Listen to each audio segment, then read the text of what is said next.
Gusto niyo ba maging dealer ng SDN, the best dog food in the multiverse? Pues itong video na to, mag-explain ako ng konti kung paano kayo kikita ng maganda dito sa business na to. SDN distributorship is open sa marami pang mga lugar, maraming cities and municipalities. And SDN dealership is also open din sa ilalim ng mga distributors na ito. So, ang nasa taas, no, the mother company, we deal with distributors. Kami ang may kontrata with the distributors, and ang distributor may hawak yan na isang city or municipality or province. Depende sa laki ng pwede nilang makover. Okay, so yung mga distributors na yan, at sa ilalim naman nila ang mga dealers. So dealers ay nakikipag-deal sa mga distributors, hindi na sa amin. Pero kung may mga lugar na wala pang distributor, pwede pa kaming kumuha dyan ng dealer, or eventually yung dealer na yun magiging distributor din. So yung distributorship ng SDN ay napakaganda. Lalo na kung mahilig kayo sa dogs. Of course, kung hindi kayo mahilig sa dogs, parang foreign ito, parang hindi ito para sa inyo.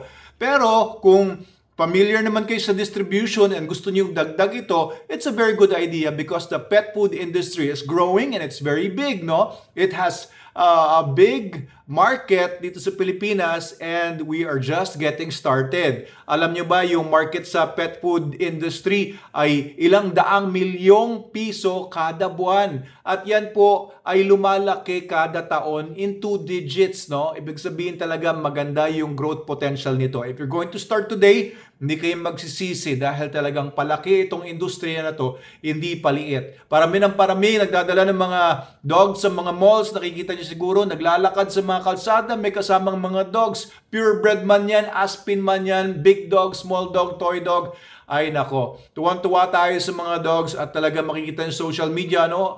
Ay, ang daming mga nagpo-post about their pets, and kahit sa mga news channels, no, ang dami talaga mga mahilig sa mga pets ngayon, especially dogs, kasi mga dogs talaga napakalalambing nila and they are very versatile. Ano, may mga dogs na toy dogs, no, they're just pets, pinaglalaruan ng pamilya or ng owner na walang anak, maaaring wala silang anak o gusto nila ng parang tinuturing nilang anak na binibihis-bihisan at sino-stroller. Ayan, so may mga ganyan mga dogs. May mga dogs naman na ginagamit for protection work. Yung lugar nila gusto nilang protektahan, so may mga guard dogs po. Meron ding mga dogs na ginagamit for other uses, no? May mga dogs for the blind, meron pong detection dogs, meron ding mga dogs na ginagamit sa iba't ibang mga purposes pa. So, ang mga dogs very versatile talaga. At we have so many breeds to choose from. We have so many yung mga klase ng mga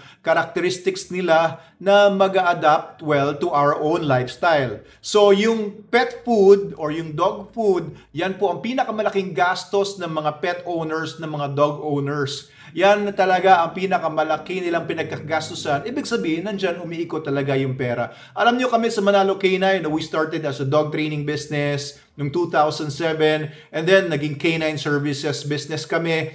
And then ang pinakamalaki namin gastos every month, nakaka 1 million pesos kami na gastos sa dog food pa lang. Yan ang pinakamalaki namin expenses. Kaya in 2015, I decided to create our own dog food, having seen sa market 2 categories of products. Merong category na mga mumurahing na mga dog food pero hindi naman maganda yung quality. Halos nagpapakain ka lang minsan ng patuka ng manok na lang kung titignan mo yung mga ingredients, corn, wheat, soya.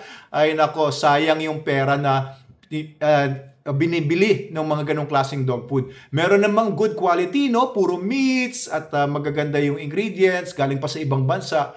Tapos, ano pa? Ang mahal naman.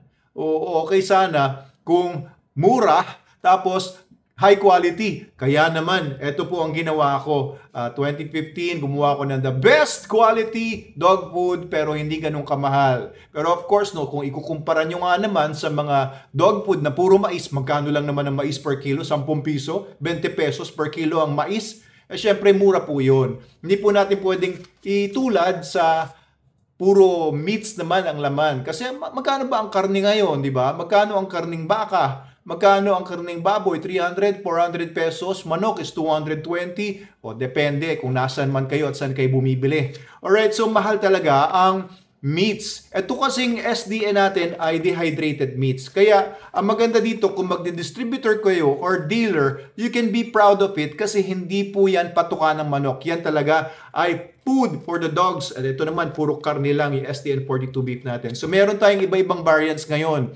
Nung nag-start po kami, SDN original pa lang po. Ngayon po, meron kaming original SDN42 beef, meron kaming SDN28 and SDN21 plus yung Milo and Friends dog food na dapat SDN18. Alright, so we have different products to cater to different markets. Meron kaming pang high-end, yung SDN42.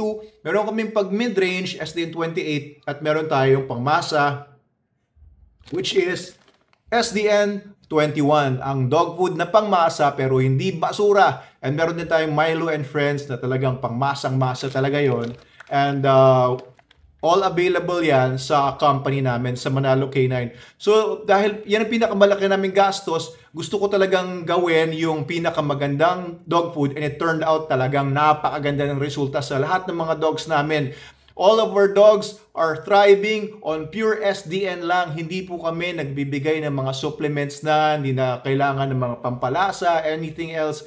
Simula nung 10 years ago, 9 years ago, hanggang ngayon, wala kaming ibang pinapakain sa mga dogs namin. And naging maganda yung resulta, no? Yung mga dogs namin dati ng mga sakitin, or mga galisin, or medyo pipilay-pilay, ay gumanda talaga. Makikita nyo yan sa mga videos ko the past years, no? Ngayon, meron akong Sold Series videos na yung Cane Corso na rinescue ko. No, actually, binayaran ko ng kaunti, pero kasi, naawa ko doon sa nagbebenta, at saka doon sa mga aso. So, binili ko ngayon in 2 months. Ang ganda ng aso. Sana mapanood nyo yung Sold Series na yan kung hindi nyo pa sinasubaybayan. Ngayon, itong dealership or distributorship, napakaganda po nito kasi pwede kayong kumita ng malaki. Our brand is the biggest, no, sa pagbibigay ng profit sa kahit anong dog food brand. Ang SDN ang pinakamalaking profit margin kasi hindi kami gumagastos sa mamahaling marketing. Hindi kagaya ng ibang dog food, no? Pag maglalabas sila sa market ng brand nila ng dog food, magbabayad sila ng milyon sa mga endorsers ng mga celebrities. Magbabayad sila ng milyon din sa mga marketing materials, mga banners, etc. Tayo po ang labanan natin ever since ay social media lang, word of mouth, and talagang minimekos-mekos natin yung marketing talagang guerrilla marketing, diba? Yung walang gastos pero talagang dinadaan na lang po natin sa sipag, sa magandang customer service at sa agarang paglilingkod sa mga customers natin. Kaya naman naging very successful din naman ang SDN kahit wala tayong malaking budget. Kasi kalaban natin dito, biruin nyo, ang mga kalaban natin na mga malalaking kumpanya like San Miguel, Robinsons o Robina, dahil yung malalaki niyan, mga multi-billion dollar companies yan. Manalo K9, hindi naman po ako nagsimula sa yaman, no? I'm just a poor boy. Meron lang po kaming maliit na pinagmula, no? So ang father ko OFW, nanay ko ay housewife. So wala naman kaming business, walang business mind ang tatay ko. Nanay ko, well, meron siyang maliit na tindahan dati ng mga soft drinks and beer kasama ng tita ko noon. Pero wala po talaga ako talagang solid background sa business. Pero I really wanted to do business since I was a kid. Kaya po, ayan, na-develop ko naman po yung entrepreneurship. And I went to marketing. I went to different aspects of business para ma-perfect ko yung ginagawa ko. Of course, nobody's perfect. No business is perfect. Pero pinagsisikapan po natin ng lahat and ginagamit lang po natin kung anong meron tayo. Diba? So if you want to be a dealer, kung anong meron ka, gamitin mo. Okay, tuturuan ko po kayo ng ilang mga tips para po pwede kayong kumita ng malaki dito sa SDN. So meron nga tayong iba-ibang mga products na pwede niyong i-market sa iba't ibang market, no? Pwede niyong ibenta ito sa mga pet shops, vet clinics, sa mga breeders, sa mga dog owners. So, if you're going to start out as a dealer or distributor, kailangan meron kayong understanding kung ano yung mga ini-expect sa inyo. Nandun po yun sa dealership or distributorship contract. Manghingi po kayo sa amin, PM nyo kami, para makita nyo po doon kung ano po yung ini-expect sa inyo. Of course, pagka magdi-distributor ka, you cannot sit inside your house and just wait for customers to come. Hindi mo pwedeng ilagay lang sa Facebook na, ay, distributor na ako ng SDN, tapos maghihintay ka na lang ngayon, araw-araw, ilan kaya yung naging interesado sa post ko? Hindi po ganon. This is a full-time work. Kung magdi-distributor kayo, talagang tatrabahuin po ninyo ito. Kung gusto nyo umabot ng ₱1,000,000 pataas, no? Like our other distributors, sinipagan po nila talaga, so they are earning, they are selling millions of pesos of dog food per month.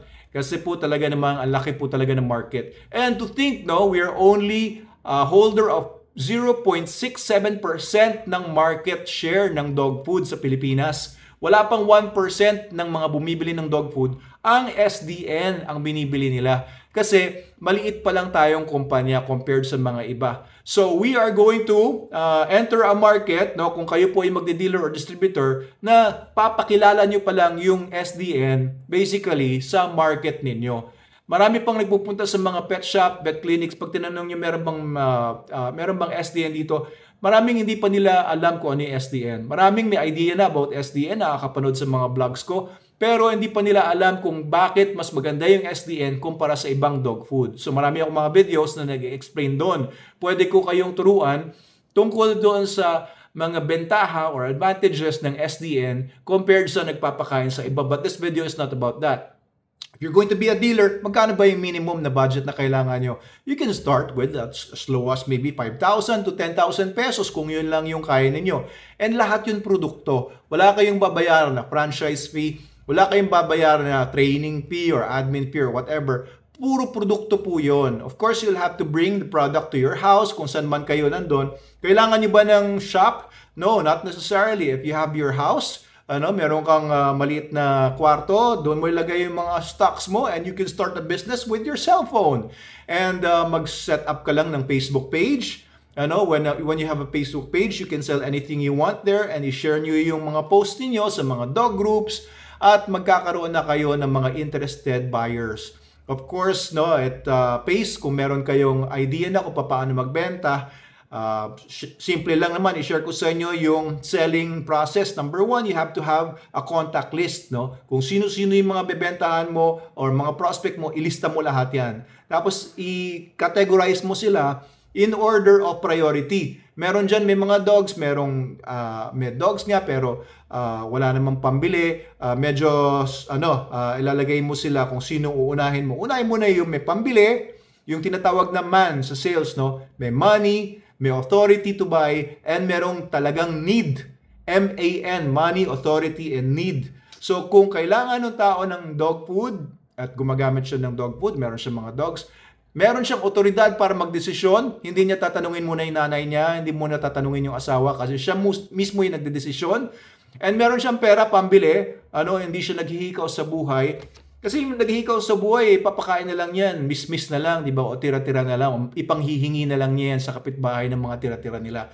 So, if you're going to look for prospects, ilista mo yan lahat, no? Para hindi mo makalimutan, dapat meron kang contact. Sa cellphone mo man lang, pero mas maganda, nakasulat na rin yan sa Excel file or nakasulat sa papel. Sulat mo lahat yan. Pangalawang, kailangan mo doon sa sales process is you know how to make appointments.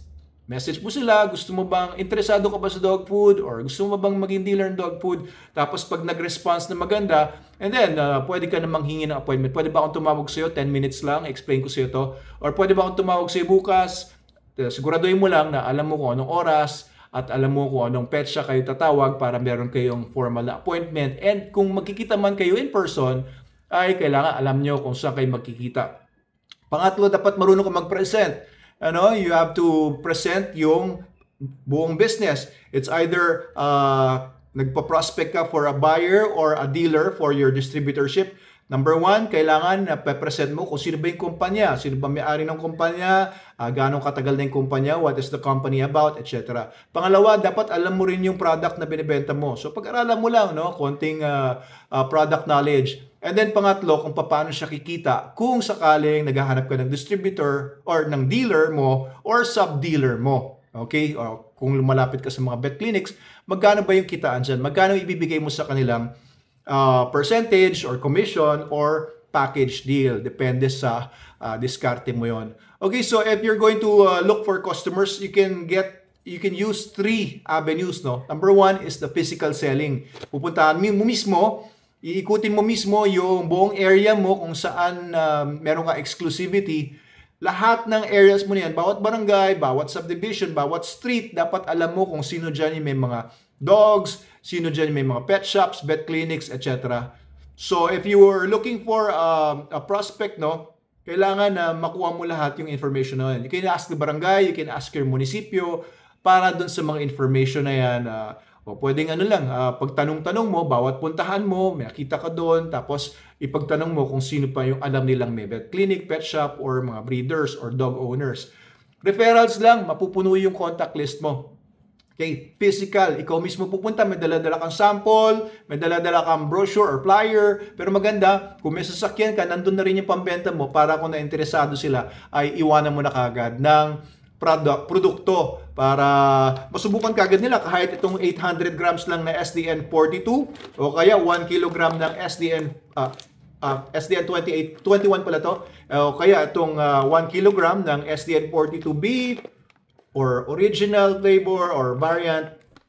Ayan, so makabenta ka agad kapag ka interesado, kasi kung hindi ka handa, wala kang dala-dalang produkto, baka nandun na, gusto na niya bumili, hindi ka pa makabenta, babalikan mo pa sa yung pamasahe mo. Okay, pangalawa, you can use social media para i-market yung inyong sales, no? Of course, may mga friends ka na sa friends list mo, yung mga taong nagtitiwala sa iyo, mga kaibigan mo, kamag-anak, kapamilya, mga klase, etc. So if you post something about SDN daily, di ba? Mairita man sila, di walang problema. Business mo yan eh. Hindi mo ka dapat ikahiya yan. So, pag mairita sila daily, no, daily ka nagpo-post, no, wag na masyadong ads. Kwento ka lang or mag-vlog ka lang, binibideo mo yung aso mo kumakain ng SDN, nagpapaliwanag ka sa video na magsimula ka na mag-vlog, wag ka na mahiya, tuturuan kita kung paano.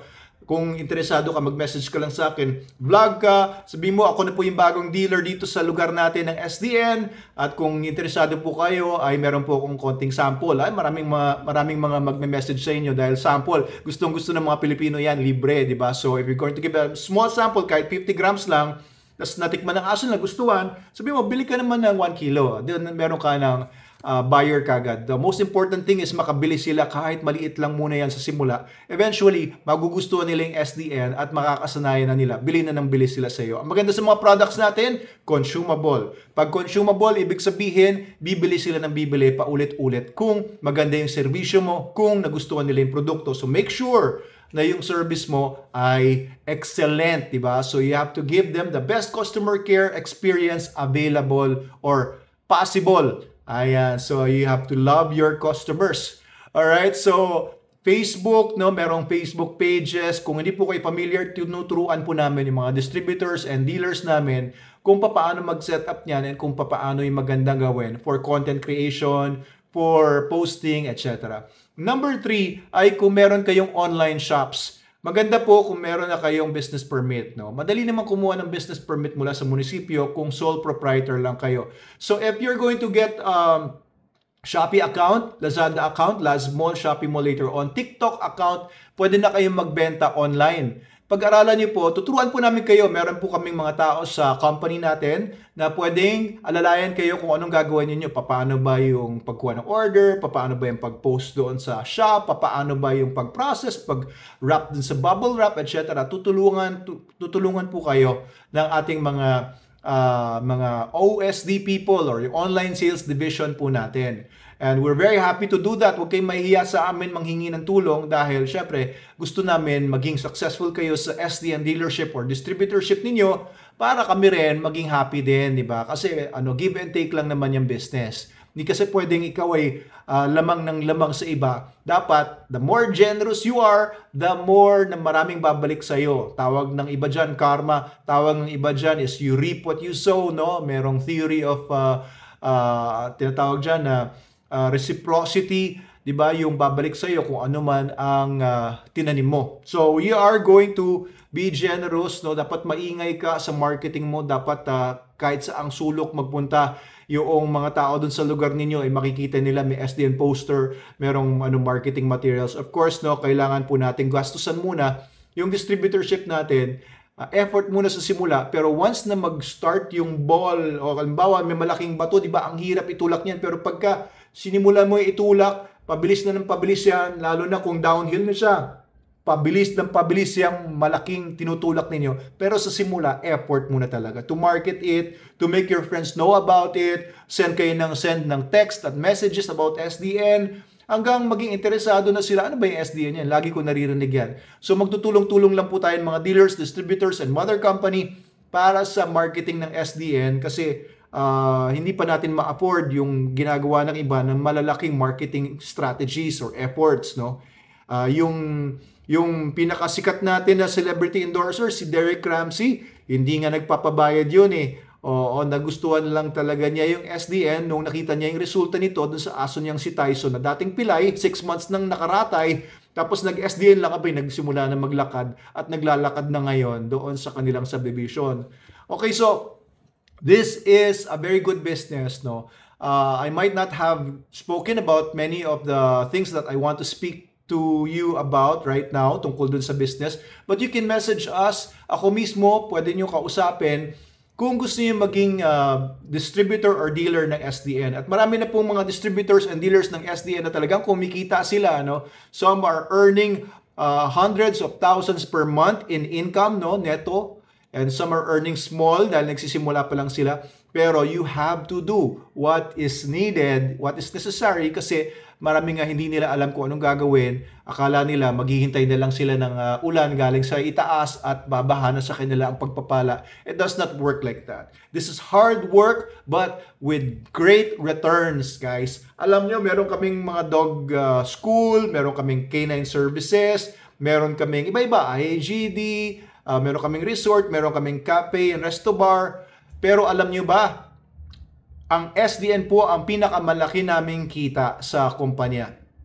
Akala nyo lang dog food lang yan. Pero this is actually what is more scalable kasi lalo na kung meron kayong online stores, no, nationwide ang coverage ninyo, binibentahan ninyo. So this is not a small business. Napakalaking business po nito. You just have to listen to what I'm saying. You just have to do what you need to do. Distributorship or dealership ng SDN, mag-go na kayo. Okay? Huwag na kayo mag-isip.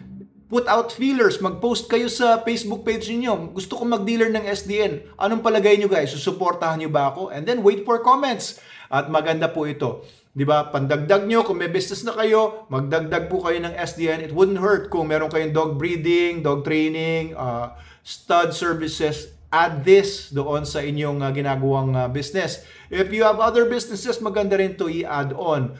If you're working, no, meron kang full-time job or full-time work, then this could be your sideline. No? As long as gawin nyo yung makakaya ninyo, talagang may resulta po ito. Eventually, no, yung maliit na kinikita, lalaki po yan. Baka kailangan mo nang kumuha ng employees para trabahuin talaga yung area mo or trabahuin talaga yung pagmamarket at pagpapalaki pa ng benta nyo. But hindi po kayo magsisisi dito sa SDN.